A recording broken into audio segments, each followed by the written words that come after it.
பாருங்க, க்ளீன் பண்ண பகுதியும் க்ளீன் பண்ணாத பகுதியும் நல்ல டிஃப்ரென்ஸ் உங்களுக்கே தெரியும். இது 10 லிட்டர் பிரியாணி பாட். இதில் 1.25 கிலோ அரிசியும் 1.25 கிலோ மட்டனும் தாராளமாக வேகும். இது 20 லிட்டர் பிரியாணி பாட். இதில் 3.5 கிலோ அரிசியும் 3.5 கிலோ மட்டனும் தாராளமாக வேகும். ரெண்டுமே என்னுடையது தான். இப்போ இந்த வீடியோவில் நான் எப்படி பிரியாணி சமைக்கிறதுன்னு சொல்ல போகிறது இல்லை, பட் எப்படி இந்த பிரியாணி பாட்டை யூஸ் பண்ணுறது அப்படிங்கிறதா சொல்ல போகிறேன். நான் as Jhansi சுகேனா Mazhar. First time பார்க்குறவங்க ஆஸ் ஜான்சியை சப்ஸ்கிரைப் பண்ணி ஃபாலோ பண்ணிக்கோங்க. கண்டிப்பாக டிஃப்ரெண்ட்டான யூஸ்ஃபுல்லான வீடியோஸ் தொடர்ந்து வந்துக்கிட்டே இருக்கும். இது இன்னைக்கு சமைச்ச பிரியாணி உள்ளே இருக்குது. இப்போ பார்த்தீங்கன்னா பிரியாணி எப்படி சமைக்கிறது அப்படிங்கிற வீடியோ நிறைய சேனல்ஸில் நிறைய டிஃப்ரெண்ட் ஸ்டைல்ஸில் பார்த்துருப்பீங்க. உங்களுக்குன்னு ஒரு யூனிக் டேஸ்ட் கூட இருக்கும். ஆனால் எப்படி செஞ்சாலும் இந்த பாட்டில் எப்படி செய்கிறது அதுதான் இப்போ நான் முக்கியமாக கவர் பண்ண போகிறேன். ஃபஸ்ட்டு இந்த பாட் பார்த்தீங்கன்னா செராமிக் கோட்டட் கிளாஸ் லிட்டு உள்ள பாட்டு. இந்த 2 பாட்டோடைய லிங்க்கும் நான் உங்களுக்கு கீழே கொடுக்குறேன். ரெண்டுமே நான் அமேசானில் தான் வாங்கினேன். இந்த பாட் வாங்கி ஒரு 1.5 வருஷம் இருக்குங்க. ரொம்ப நல்லா இருக்கும். நான்ஸ்டிக்கை விடவே ரொம்ப நல்லா இருக்கு இந்த செராமிக் கோட்டிங். இந்த பாட் நான் வாங்கி 1 மந்த்து தான் இருக்கும். இதில் நான் 2 கிலோ ரைஸ் அண்ட் 2 கிலோ நாட்டுக்கோழி போட்டு சமைச்சேன். டோட்டலாக சமைச்சு முடிச்சுட்டு பார்க்கும்போது எனக்கு பாதி அளவு தான் இருந்தது. இதுதான் பாதி அளவு. பாதி எடுத்து நான் இப்போ ஹாட் பாக்ஸில் மாற்றி வச்சிட்டேன். மீதி மட்டும்தான் இதில் இருக்குது. இந்த பாட் வாங்குறதுக்கு முன்னால் என் மைண்டில் 1000 கொஷின்ஸ் இருந்தது.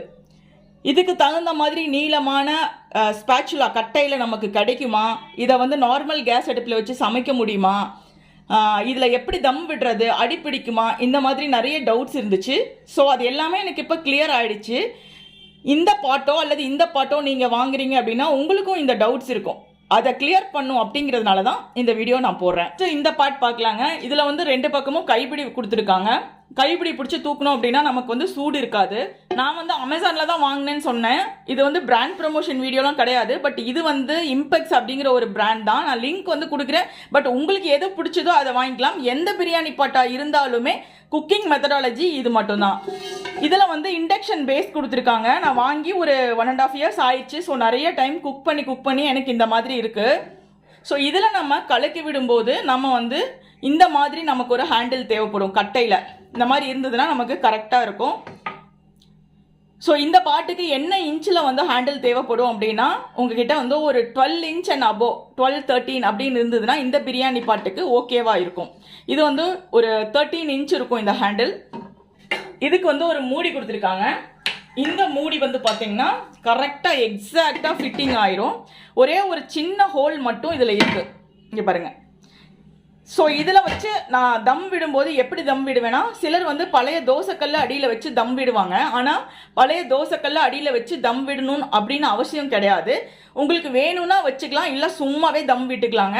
அதே மாதிரி தம் விடும்போது மேலே அடுப்பு கறி அள்ளி போடுவாங்க. சில பேர் கேட்குறாங்க, தம் பிரியாணிலாம் இதை சமைக்க முடியுமா, எப்படி இந்த மாதிரி ஹேண்டில் இருக்குது, எப்படி மேலே தம் போடுறது அப்படின்னு கேட்குறாங்க. சில பேர் என்ன பண்ணுவாங்கன்னா துணி போட்டு தம் போடுவாங்க. சில பேர் இந்த இடத்துல மைதா பேஸ்ட் ஒட்டி தம் போடுவாங்க. பிரியாணியை தம் போடுறதோடைய முக்கியமான கான்செப்ட் என்னன்னு கேட்டிங்கன்னா, நல்லா புழுங்கி நல்லா பலபலன் பிரியாணி இருக்கணும். அதில் கொஞ்சம் கூட அந்த ஈரமோ கஞ்சியோ இருக்கக்கூடாது அப்படிங்கிறதான். மற்றபடி நம்ம தம் போடுறதுனால தனி டேஸ்ட் எதுவும் வரப்போறது இல்லை. ஸோ அந்த மாதிரி பர்பஸ்க்கு நான் யூஸ் பண்ணுறது அலுமினியம் ஃபாயில் தாங்க. இதுக்கு இதுவே போதுமா இருக்கு. நான் இதுலயும் போட்டு காமிச்சு உங்களுக்கு அந்த பாட்லயும் போட்டு காமிக்கிறேன். அந்த பாட் உண்மையிலேயே ரொம்ப ரொம்ப மெகா சைஸ். இந்த மாதிரி அலுமினியம் ஃபாயில் ஷீட்டை கிழிச்சுக்கோங்க. கண்டிப்பா உங்களுக்கு ஒரு ஷீட் பத்தவே பத்தாது, ஏன்னா கொஞ்சம் ஸ்பேஸ் இருக்கும். ஸோ இன்னொரு ஷீட்டை இப்படி மேலே வச்சுட்டு அப்படியே இந்த மூடி எடுத்து மூடினீங்கன்னா அப்படியே ஏர் டைட்டாக மூடிக்கும். ஏர் டைட்டாக மூடிக்குச்சு அப்படின்னாலே நமக்கு நல்லா தம் ஆயிடும். ஸோ பாருங்க, சிம்பிள், அவ்வளோதான். சம்டைம்ஸ் நம்ம வீட்டில் அலுமினியம் ஃபாயில் இல்லை அப்படின்னா நம்ம எதுவுமே போட்டு மூட தேவையில்லை. ஜஸ்ட் வச்சு அப்படி லாக் பண்ணாலே நமக்கு ஏர் டைட்டாக லாக் ஆயிரும். ஓரளவுக்கு இந்த ஒரு ஹோல் வழியாக மட்டும் ஆவி எஸ்கேப் ஆகும். நான் பொதுவாக குஸ்காலாம் சமைக்கும் போது என்ன பண்ணுவேன்னா, கொஞ்சம் மைதா மாவை கொஞ்சம் நல்லா திக்காக உருண்டை பிடிச்சி தம் போடும்போது இது மேலே வச்சு அடைச்சிடுவேன். அதுக்கப்புறம் நமக்கு எந்த ஒரு ஏரும் ஹீட்டும் வெளியே எஸ்கேப் ஆகாது. நல்லா சூப்பராக தம் ஆகி கிடைக்கும். இப்போ 2 பாட்டையும் 1 by 1 நம்ம அடுப்பு மேலே எடுத்து வச்சு எவ்வளோ அளவு வருது வைக்க முடியுதா அப்படிங்கிறதையும் டெஸ்ட் பண்ணிடலாம். இப்போ அடுப்பை க்ளீன் பண்ணுறதுக்கு நான் ஆஸ் ஜான்சி மல்டி கிளீனர் தான் யூஸ் பண்ணுறேங்க. இதை யூஸ் பண்ணி க்ளீன் பண்ணோம் அப்படின்னா ரொம்ப ரொம்ப ஈஸி ஸ்டவ் டாப்லாம் க்ளீன் பண்ணுறது. அப்படியே பல கண்ணாடி மாதிரி ஒரு நிமிஷத்தில் க்ளீன் ஆகிடும். அதுக்கப்புறம் இன்னொரு தண்ணி ஊற்றி கூட நம்ம க்ளீன் பண்ண தேவையில்லை. ஜஸ்ட் அப்படியே ஸ்ப்ரே பண்ணி வைப் பண்ணால் போதும்.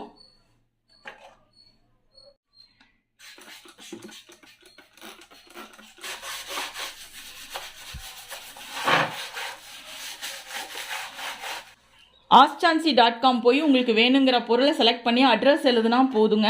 வீடு தேடி பொருள் வரும். சைன் அப் பண்ண தேவையில்லை, இமெயில் ஐடி தேவையில்லை. இல்லைன்னா 7904569575 நம்பருக்கு வாட்ஸ்அப் பண்ணுங்க.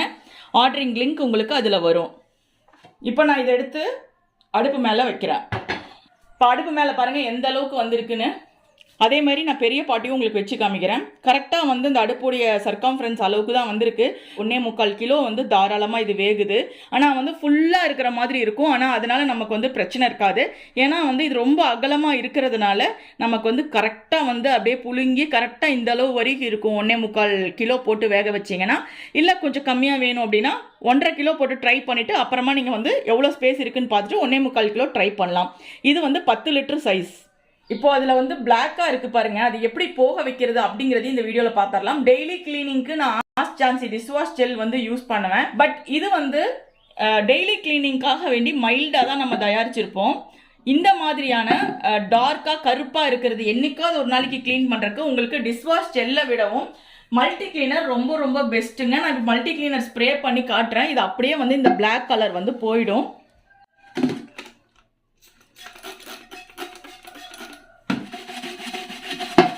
இப்போ நான் வந்து ஒரு போர்ஷன் மட்டும் க்ளீன் பண்ணிட்டேன். நான் வாஷ் பண்ணிட்டு வந்து காட்டுறேன் பாருங்க. க்ளீன் பண்ண பகுதியும் க்ளீன் பண்ணாத பகுதியும் நல்ல டிஃப்ரென்ஸ் உங்களுக்கே தெரியும்.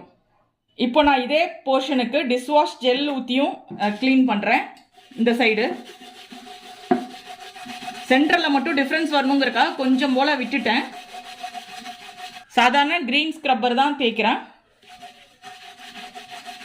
வாஷ் பண்ணிவிட்டு பார்க்கலாம். இப்போ கீழே இருக்கிறது மல்டி கிளீனரில் க்ளீன் பண்ணதுங்க. மேலே இருக்கிறது டிஷ்வாஷில் க்ளீன் பண்ணுறது. சென்டர் போர்ஷன் மட்டும் டிஃப்ரென்ஸ் தெரியணுங்கிறக்காக நான் க்ளீன் பண்ணாமல் விட்டுருக்கேன். ஸோ என்ன டிஃப்ரென்ஸ் அப்படின்னு கேட்டிங்கன்னா மல்டி கிளீனரில் 2 ஸ்க்ரப்லேயே வந்து போயிடுங்க. ஆனால் டிஷ்வாஷில் வந்து ஒரு 4 ஸ்க்ரப் பண்ணும். மற்றபடி சில்வர் பாத்திரமெல்லாம் பலன்னு இருக்கிறதுக்கு ரெகுலர் யூஸ்க்கு மல்டி கிளீனர் யூஸ் பண்ணக்கூடாது. ஆஸ்ஜான்சி டிஷ்வாஷ் ஜெல் தான் யூஸ் பண்ணணும். இப்போ நம்ம இந்த பிரியாணி பாட் பார்க்கலாம். நிஜமாவே இது ரொம்ப ரொம்ப மெகா சைஸ் பிரியாணி பாட். நீங்கள் வந்து குக்கிங் வீடியோஸ்லாம் சில ஃபங்க்ஷன் குக்கிங் வீடியோஸ்லாம் பார்த்துருப்பீங்க. அந்த மாதிரி உள்ள பாட். இது வந்து எனக்கு ஒயிட் செராமிக் கோட்டிங்கில் கிடைக்கல. இது வந்து வேறு ஏதோ பிராண்டு. ஆனால் வந்து ஸ்டார் ரேட்டிங் ரொம்ப நல்லா வாங்கியிருந்துச்சு. அதை பார்த்து தான் நான் வந்து வாங்கினேன். உங்களுக்கு இதுவும் வந்து லிங்க் டிஸ்கிரிப்ஷனில் கொடுக்குறேங்க. சரியான வெயிட், தூக்கவே முடியாது. நல்ல திக்னஸ்ஸு. நான்ஸ்டிக் அப்படின்னா கோட்டிங் போயிருமே அப்படின்னு தான் பயந்தேன். இது ஏதோ ட்ரிபிள் கோட்டிங் அப்படிங்கிறாங்க. 3mm என்னமோ சொல்கிறாங்க. அந்த மாதிரி கோட்டிங். ஸோ அதனால் எவ்வளோ வருஷத்துக்கோ அதில் வந்து கேரண்டி அப்படிலாம் போட்டிருந்தது. எனக்கு சரியாக தெரியல. நான் லிங்க் கொடுக்குறேன். அதை போய் டிஸ்கிரிப்ஷனில் படித்து பார்த்துக்கோங்க. ஸோ இதுக்கு வந்து எவ்வளோ பெரிய ஹேண்டில் தேவைன்னா என்கிட்ட இருக்கிற ஹேண்டிலே பெரிய ஹேண்டில் வந்து 15 இன்ச்சு சைஸ் உள்ளது. இந்த 15 இன்ச்சு ஹேண்டில் நான் போட்டேன் அப்படின்னா எனக்கு இந்த அளவுக்கு வந்து அது வந்துடுது. அதாவது கலருக்கு முடியுது. ஆனால் இன்னுமே கொஞ்சம் பெருசாக ஒரு 18 இன்ச்சு கிடைச்சா வாங்கலாம் அப்படின்னு நினச்சிட்டு இருக்கேன். எனக்கு இன்னும் கிடைக்கல. இனிமே தான் பார்த்து வாங்கணும். ஸோ பாதி சமைச்சதை பாதியை வந்து நான் ஹாட் பாக்ஸில் போட்டு வச்சதுனால இப்போ பிரியாணி வந்து கம்மியாக இருக்குது அளவு. அடி வந்து ரொம்ப ரொம்ப கனமாக இருக்கும். இதை வந்து தம் விடுறக்கும் நமக்கு அலுமினியம் ஃபாயில் ஷீட்டே போதும். பத்துமா அப்படின்னு உங்களுக்கு ஒரு டவுட் இருக்கும். அதனால நான் வந்து இதையும் விரித்து காட்டுறேன். ஸோ பாருங்கள், ஒரு இது போடும்போது இவ்வளோ தூரம் வருது. கொஞ்சம் தான் வந்து நமக்கு பத்தாமல் இருக்கும். அகெயின் ஒரு லேயர், அவ்வளோதான். ஸோ இப்போ வந்து இதை வச்சு க்ளோஸ் பண்ணிக்கலாம். இந்த லிட்டும் வந்து இதிலே அட்டாச்சாக வருது. இது ஆக்சுவலாக அலுமினியம் லிட் அப்படின்னு தான் போட்டிருந்தாங்க. பார்க்கறதுக்கு வந்து நல்லா பளபளன்னு இருக்கு. சிம்பிள். நல்லா வந்து உங்களுக்கு ஏர் டைட்டாக வந்து க்ளோஸ் ஆயிடுது. நான் சமைச்சப்போ தோசைக்கெல்லாம் எதுவுமே வைக்கலை. ஆனால் துளி கூட அடி பிடிக்கவும் இல்லை, சவக்கலை, வேஸ்ட் ஆகலை. இதில் நம்மளுடைய பக்குவமும் ஒரு கணக்கு இருக்குது. பட் ஸ்டில் இந்த பாத்திரத்தோட அடி வந்து ரொம்ப ரொம்ப கனமாக இருக்கிறதும் ஒரு காரணம் இருக்குது. இதை தூக்கி நான் வந்து அடுப்பு மேலே வச்சு காட்டுறேன். ப்ளஸ் இது வந்து இண்டக்ஷனில் எடுக்குமான்னு தெரியல. உங்களுக்காக அதையும் நான் வந்து பரிசோதனை பண்ணிடுறேன். அது வந்து இண்டக்ஷன் பேஸ். பட் இது வந்து பார்க்குறக்கு ஒரு சில்வர் பேஸ் தான் கொடுத்துருக்காங்க. இருந்தாலும் டெஸ்ட் பண்ணி பார்த்துடலாம். இப்போ நான் அதை அடுப்பு மேலே எடுத்து வச்சுட்டேங்க. எங்களுக்கு வந்து 4 அடுப்பு இருந்தாலும் 2 அடுப்பு இருந்தாலும் இதே அகலம் தான் இருக்கும். வச்சது போக எவ்வளோ வந்து கேப் இருக்குன்னு பாருங்கள். ஸோ இதில் வந்து இன்னொரு குண்டா வச்சு நம்ம சமைக்க முடியும் தாராளமாக. ஒரு அடுப்பில் இது வச்சு சமைக்கும் போது இன்னொரு அடுப்பில் அந்த மாதிரி வச்சு சமைச்சிக்கலாம். இதுக்கு பெரிய அடுப்பு தான் வேணும் அப்படின்னு கிடையாது. நான் வந்து 2 கிலோ சிக்கன் 2 கிலோ ரைஸ் போட்டு நான் வந்து இந்த அடுப்புலேயே தான் சமைச்சிக்கிட்டேன். இதிலே பெரிய அடுப்பு இருக்கும் பாருங்க, பெரிய பர்னர், அதை வச்சு செஞ்சுக்கிட்டேன். தாராளமாக வந்து வைக்க முடியுது. இடிக்காத அளவுக்கு தான் சைஸ் கொடுத்துருக்காங்க, ஹைட் கொஞ்சம் அதிகமாக கொடுத்துருக்காங்க. வாங்கும்போது எனக்கே ஒரு டவுட் இருந்தது, இது 3.5 + 3.5 வேகுமா அப்படின்னு. +2 போடும்போது எனக்கு வந்து கரெக்டாக வந்து இந்த அளவுக்கு வந்ததுங்க. படிக்கணக்கு அப்படின்னு போடும்போது இன்னும் கொஞ்சம் கூடயே வேகும். அதாவது 2 கிலோ ரைஸ் போட்டோம் அப்படின்னா அது கிட்டத்தட்ட 2.5 படி அளவுக்கு வரும். 3.5 கிலோ ரைஸ் அப்படின்னா 4 படி கணக்கு வச்சுக்கலாம். ஸோ 4 படி அரிசி வரைக்கும் இது வேகும். இது வந்து இண்டக்ஷன் அடுப்பில் எடுக்குதா, வச்சு சமைக்க முடியுமா அப்படின்னு வச்சு பார்த்துடலாம். இது வந்து இண்டக்ஷனில் எடுக்கலை, இண்டக்ஷன் பேஸ் கிடையாது, எரர் வருது. இப்போ இந்த பாட்டை வந்து வச்சு பார்க்கலாம். இந்த பாட்டு எடுக்குது, எரர் வரல. இந்த மேக்கில் வந்து எனக்கு 10 லிட்டருக்கு மேலே அதிகமாக வந்து எனக்கு கிடைக்கல. இந்த ஒயிட் கோட்டிங் எனக்கு ரொம்ப ரொம்ப பிடிச்சது நான்ஸ்டிக்கை விட. ஆனால் கிடைக்காததுனால நான் அதில் வந்து நான்ஸ்டிக் கோட்டிங் உள்ளது வாங்கியிருக்கேன். ஸோ இந்த பாட்டுக்கு பக்கத்தில் இந்த பாட்டை வச்சு பார்க்கும்போது புலிக்குட்டிக்கு பக்கத்தில் பூனைக்குட்டி நிற்கிற மாதிரி இருக்குது. வீடியோ பிடிச்சா லைக் பண்ணுங்கள், ஷேர் பண்ணுங்கள், ஆஸ் ஜான்சி சப்ஸ்கிரைப் பண்ணுங்கள், ஃபாலோ பண்ணுங்கள். தேங்க்யூ. அடுப்பு துடைக்க, ஃப்ரிட்ஜ் துடைக்க, கதவு துடைக்க, ஜன்னலை துடைக்க இனி கஷ்டப்படவே வேண்டாம். சும்மா ஸ்ப்ரே பண்ணுங்க, சுத்தமாக்குங்க. ஆஸ் ஜான்சி மல்டி கிளீனர் இப்பொழுது எல்லா கடைகளிலும் மற்றும் ஆன்லைனிலும் கிடைக்கிறது.